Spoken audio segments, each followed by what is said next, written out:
বিসমিল্লাহ।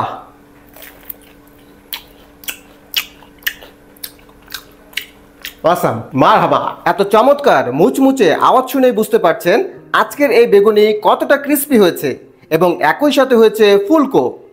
আপনিও এই রমজানের ইফতারে এই বেগুনি দীর্ঘ সময় মুচমুচে রাখতে চাইলে আজকের ভিডিওটি আপনার জন্যই তৈরি। আসসালামু আলাইকুম, রমজানুল মোবারক। দি ফ্রেশ ফ্লেভারের রসুই ঘর থেকে মোহাম্মদ ফেরদৌস রহমান সকলকে স্বাগত জানাচ্ছি আজকের নয়া এপিসোডে। বেগুনি ছাড়া আপনার ইফতার যদি পরিপূর্ণতা না পায় এবং আপনি যদি বেগুনি লাভার হয়ে থাকেন তবে আজকের এই ভিডিওটি শুরু থেকে শেষ পর্যন্ত পুরোটা দেখতে থাকুন। বেগুনিকে আজকে এমন মুচমুচে বানাবো যে আপনি বেগুনি খাচ্ছেন না চিপস খাচ্ছেন তা বুঝতেই পারবেন না। সাথে এই বেগুনিকে এত সুন্দর করে ফোলাবো যেটা বেগুনি না বেলুন তাও বুঝতে পারবেন না।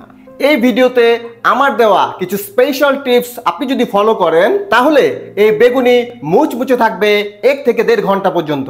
So if you like this video please don't forget to subscribe, like and share. And Facebook page থেকে দেখে থাকলে জাস্ট ফলো মি। তো বন্ধ হোক কথা ধানাই পানাই, চলুন বেগুনি ফুলাই। লম্বা কিংবা খাটো, বাঁকা কিংবা সোজা, বড় কিংবা ছোট, যার যা পছন্দ সেই রকম বেগুন নিলেই হবে। তবে আমি বেগুনি বানানোর জন্য এই রকম লম্বা বেগুন খুব পছন্দ করি। তো প্রথমে বেগুনিগুলো ভালো করে ধুয়ে নিয়ে ভেতরে থাকা পোকামাকড়গুলোকে তাড়িয়ে এইরকম সাইজ করে কেটে নিতে হবে। বেশি পাতলাও করা যাবে না, আবার বেশি মোটাও করে কাটা যাবে না। ভিডিও শুরুতেই বলেছিলাম কিছু স্পেশাল টিপস থাকবে। তো প্রথম টিপসটি হচ্ছে, স্লাইস করা বেগুনগুলোকে আমি প্রথমে ডুবো জলে 1 চামচ লবণ দিয়ে ভিজিয়ে রাখবো 10 মিনিটের জন্য। আপনারা অনেক সময় বলেন না বেগুনির ভেতরের বেগুন কেমন যেন পানসে লাগে, এইভাবে লবণ দিয়ে বেগুনি কিছুক্ষণ ভিজিয়ে রাখলে আর পানসে লাগবে না। এবার বেটার বানানোর জন্য নিলাম 1 কাপ বেসন এবং ওই একই মেজারমেন্ট কাপের হাফ কাপ কর্নফ্লাওয়ার এবং 2 টেবিল চামচ ময়দা। এই ময়দা অবশ্যই নিতে হবে। আর এটা 2 নাম্বার টিপস, এই ময়দার কারণে এই বেগুনিগুলো দীর্ঘক্ষণ মুচমুচে থাকবে। এবার একটি স্ট্রেনারের সাহায্যে সকল মিশ্রণগুলো খুব ভালো করে চেলে নেব, কারণ এই বেসন, কর্নফ্লাওয়ার আর ময়দাতে ছোট ছোট গুটি বা দলা থাকতে পারে এবং এই চালনি দিয়ে চালার ফলে এই ইনগ্রেডিয়েন্টসগুলোর মধ্যে অনেক এয়ার ক্রিয়েট হবে, তাতে করে বেগুনি ফুলতে অনেক সাহায্য করবে। এটা কিন্তু 3 নাম্বার টিপস, মনে থাকবে তো? দেখুন, চেলে নেবার পর মিশ্রণটিতে তেমন কোনো গুটি বা দলা নেই, অনেক মিহি হয়েছে। এবার সমস্ত ইনগ্রেডিয়েন্টসগুলোকে ভালো করে একটি বেটার দিয়ে মিশিয়ে নিতে হবে। এবার এই মিশ্রণের সাথে 1 চামচ লঙ্কার গুঁড়ো, হাফ চামচ হলুদের গুঁড়ো, হাফ চামচ ভাজা জিরের গুঁড়ো, স্বাদমতো লবণ এবং সামান্য কালো জিরে দিয়ে দেব। আপনারা যারা কালো জিরে পছন্দ করেন না তারা চাইলে এটা নাও দিতে পারেন। এবার সমস্ত উপাদানগুলো প্রথমে ভালো করে মিশিয়ে নিতে হবে। মেশানোর এক পর্যায়ে অল্প অল্প জল ঢেলে এই বেটারটিকে প্রথমে ঘন করে তৈরি করতে হবে। প্রথমেই বেশি করে পানি দেওয়া যাবে না, এতে করে দলা পাকিয়ে যেতে পারে। এটা কিন্তু 4 নাম্বার টিপস। তো দেখুন, আমি একটু একটু করে পানি দিয়ে সময় নিয়ে একটি ঘন বেটার তৈরি করছি। এই কাজটি অনেকটা সময় নিয়ে করতে হবে, তাতে করে বেটারটি অনেক স্মুথ হবে। আমি 5 থেকে 7 মিনিট সময় নিয়ে এই বেটারটি বানিয়েছি।